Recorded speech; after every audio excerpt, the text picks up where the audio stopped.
Good afternoon. I am here at our V.I.P project.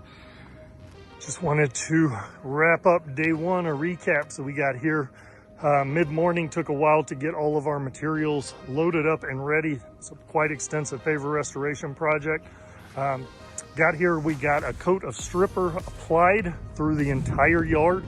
Got prep done, got a coat of stripper applied through the entire yard. I would say we probably got 85 to 90% of the sealer taken off. We definitely know the areas where it's heavier. We're gonna come back tomorrow morning. We are going to apply sealer, paver sealer stripper in those areas where there was still remnant sealer visible.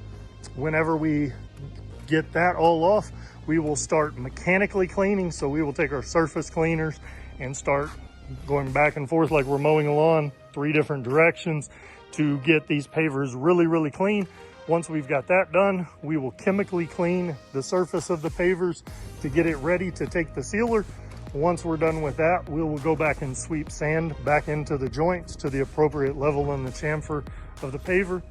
And once we're done with that, we will put our wet look, joint stabilizing, impregnating sealer down on top of this. It is going to make these pavers pop. They don't look as clean right now because we had dirty water that dried on them today because we were working uphill by the part of this process. But when they were wet, they looked amazing. When we get them cleaned up, this is going to be a huge transformation. We'll keep you updated on the progress, but can't wait to show you how this one looks.